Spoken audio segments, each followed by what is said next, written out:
CEO Spotlight, examining the best companies' responses to the Food Safety Modernization Act. Today, part one of our conversation with Kevin Davis of Bristol Farms. At Bristol Farms, CEO Kevin Davis has the ultimate responsibility for his regional chain of upscale stores, one of the best in the nation in its offering of fresh and specialty foods. As high as the standards are at Bristol Farms, it would be a mistake to think that nothing can go wrong. There are just too many moving pieces. And I think the problem that we have is we all endeavor to be in compliance, but we really never know at what point in that chain something might break down. And I think what FSMA is going to do is it's going to force us all to be a lot more diligent about every step in the process, and not only once when we first sign up the new product and put it in, but continually with a diligence that just basically raises the level of awareness for all of us on what compliance means, both from the manufacturing, distribution, and in the stores.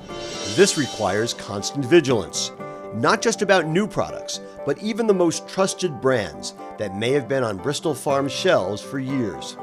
When we sign up a new vendor or supplier, there's a tendency to think that, hey, we've got the proof that everything's being done right at the time that we sign them.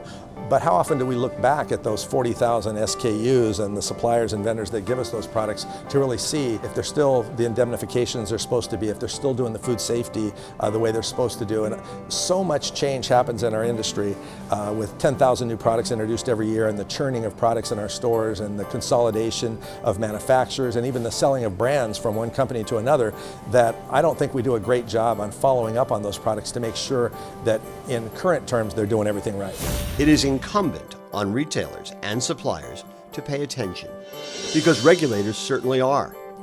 One study recently suggested that warning letters to companies have increased by 41% since FSMA was first enacted in 2011. Part of the challenge has been digitizing an extensive process that long has been dependent on records that often have been inaccessible and incomplete.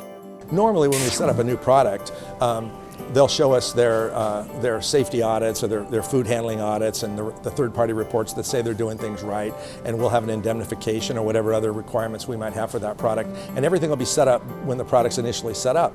The problem is the federal government could ask for that, and we would have to supply it to them in a matter of hours. Well, I don't know if we can do that on anything right now. The files are all over the place, and they're in paper form, and they're not readily available. So we're looking for all that information to be updated on a regular basis through Repositrak, because all those issues can be flagged. Any date on any memo, even third-party audits, we can make sure they're doing them when they're supposed to do them. And if we don't have them, we'll send out a request, where's this audit? And the simple fact is that Bristol Farms is reaching the point where it may only do business with companies that can prove they're in compliance with FSMA regulations. We'll have more on that in part two of our conversation with Kevin Davis in our next installment. But in the meantime, for information about how Repositrak can help your company achieve the levels of FSMA compliance that will help you build trust and protect your brand, go to repositrak.com.